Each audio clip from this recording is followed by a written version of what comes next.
नमस्कार बच्चों। आज हम पढ़ने और समझने वाले हैं क्लास 10th एसएसटी सामाजिक विज्ञान की वर्कशीट नंबर 14 यानी कि कार्यपत्रक संख्या 14 को।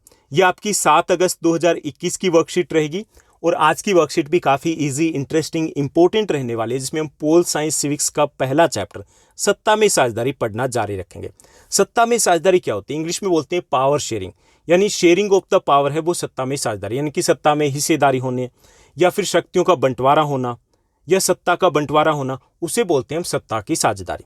सत्ता की साझेदारी यानी कि जब सब लोगों को एक समान शक्तियां दी जाती है, एक समान अधिकार दिए जाते हैं, तो इससे लोकतंत्र, देश, समाज ज़्यादा मजबूत होते हैं, सबको एक बराबर आगे बढ़ने का मौका मिलता है।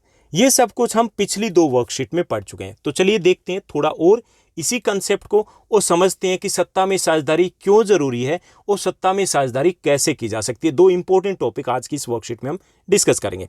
तो पिछली 2 वर्कशीट नंबर 12 और वर्कशीट नंबर 13 जो थी, उसमें हमने 2 कहानियां पढ़ी थी। एक कहानी थी बेल्जियम की और दूसरी कहानी थी श्रीलंका की कहानी। और उससे हमने समझा था कि सत्ता में साझेदारी अगर की जाए तो क्या होगा और नहीं की जाए तो क्या होगा।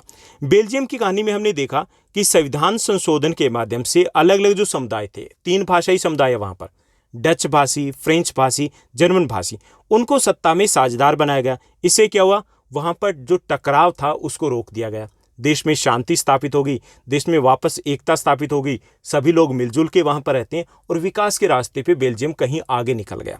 दूसरी कहानी हमने श्रीलंका की पढ़ी। श्रीलंका में हमने देखा कि वहां पर जो भाषाई समुदाय थे, 2 प्रमुख भाषाई समुदाय थे। पहला जो सिंगली भाषी थे, 74% लोग वहां पर रहते हैं, जबकि दूसरा भाषाई समुदाय है तमिल, जो कि 18% है। लेकिन वहां क्या हुआ कि 1956 में जो कानून थे उसके द्वारा जो बहुसंख्यक कौन सा होता है? जिसकी संख्या ज्यादा होती है।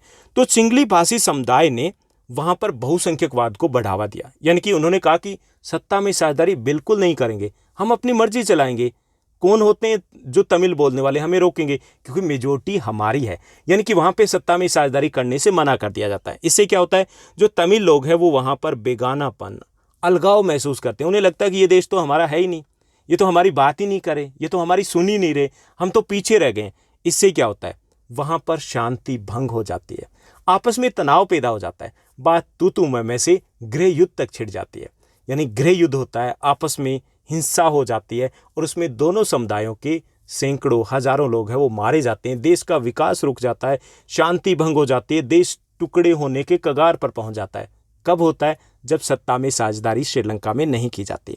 यहां पर दोनों कहानियों से इतनी चीज तो समझ में आ गई कि सत्ता में साझेदारी अच्छी चीज है, करनी चाहिए, देश मजबूत होता है, शांति रहती है, विकास होता है, और क्या चाहिए? यही तो हमें चाहिए।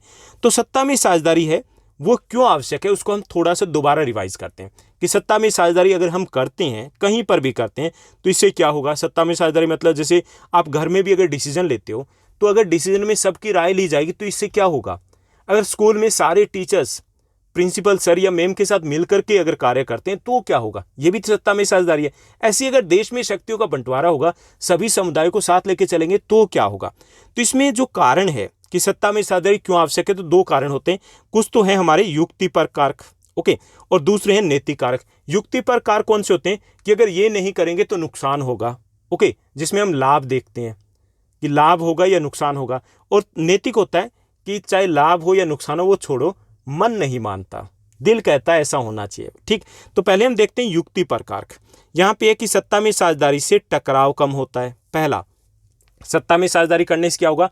आपसी तनाव, टकराव है वो उसकी संभावना कम हो जाती है। अगर नहीं करेंगे तो क्या होगा? टकराव बढ़ेगा, ओके। दूसरा इसका तर्क है कि सत्ता में साझेदारी से राजनीतिक व्यवस्था में स्थिरता आती है, यानी कि सरकार है जो वो स्थिर होकर के अपना कार्य कर पाती है, विकास के कार्य कर पाती है, ओके। तीसरा इसका हम और तर्क भी दे सकते हैं, यानी कि एक तो टकराव को टालने के लिए सत्ता में साझेदारी जरूरी है, दूसरा राजनीतिक स्थायित्व के लिए सत्ता में साझेदारी जरूरी है, तीसरा इसका तर्क दे सकते हैं देश की एकता के लिए।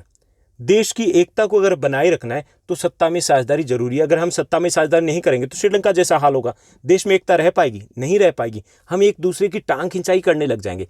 तो देश की एकता के लिए भी सत्ता में साझेदारी जरूरी है। चौथा, देश की अखंडता के लिए, अगर देश को टुकड़े होने से बचाना है तो उसके लिए भी सत्ता में साझेदारी जरूरी है। जैसे श्रीलंका के टुकड़े हो सकते थे, यूगोस्लाविया एक यूरोप का देश है, वहां के टुकड़े हो गए क्योंकि सत्ता में साझेदारी नहीं की गई, भेदभाव किया जा रहा था।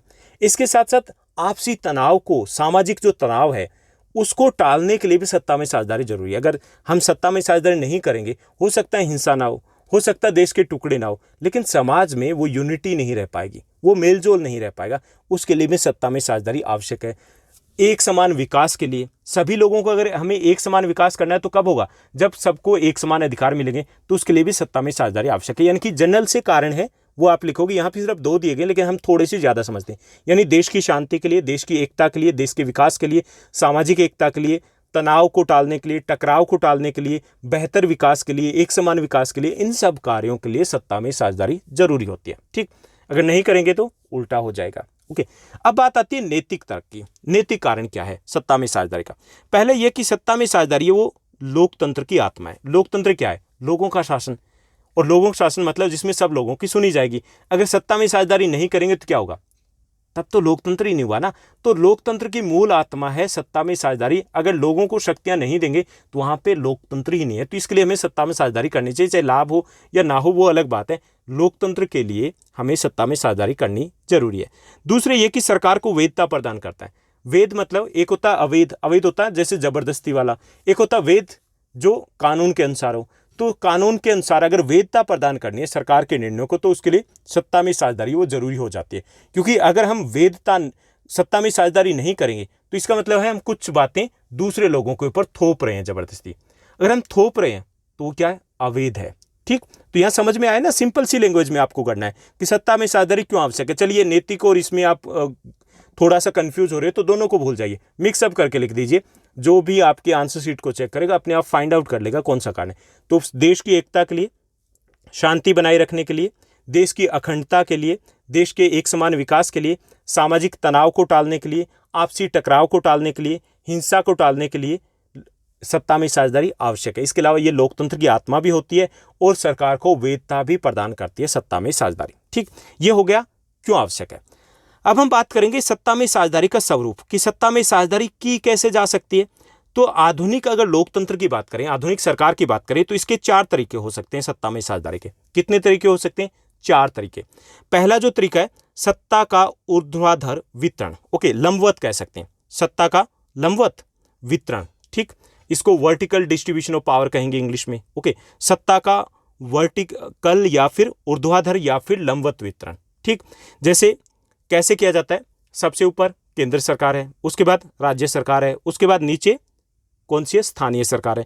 तो इनके बीच में शक्तियों की साझेदारी की जानी। अब अपने देश में क्या है? केंद्रीय सरकार है, उसकी अपनी शक्तियां हैं, राज्य सरकार है, उनकी अपनी शक्तियां हैं, स्थानीय सरकार है, उनकी अपनी शक्तियां हैं। तो शक्तियों के क्या हो गया? बंटवारा हो गया, किसी एक प्रकार की सरकार के पास नहीं है। तो इसे हम बोलते हैं सरकार के विभिन्न सत्रों के बीच में सत्ता की साझेदारी। 3 सत्र होते हैं ना, केंद्र सरकार, राज्य सरकार और स्थानीय सरकार। इन तीनों के बीच में सत्ता की साझेदारी की गई है हमारे देश में संविधान के अनुसार। तो यह है सरकार के विभिन्न सत्रों के बीच में सत्ता की साझेदारी या फिर सत्ता की लंबवत साझेदारी। ठीक, समझ में आ गया ना। एक तरीका तो यह हो सकता है जैसा कि अपने देश में। दूसरा तरीका है सत्ता का क्षैतिज वितरण, यानी कि सरकार के विभिन्न अंगों के बीच में सत्ता की साझेदारी। 6th क्लास से आप पढ़ते आ रहे हो कि सरकार के 3 अंग होते हैं, विधायिका, कार्यपालिका और न्यायपालिका। अब अपने देश में क्या है? तीनों की अलग अलग शक्तियां, यानी शक्तियां एक के पास नहीं है, तीनों के पास है। तो हो गई ना सत्ता में साझेदारी। जैसे विधायिका है, इसका कार्य क्या है? कानून बनाना, बिल पास करना।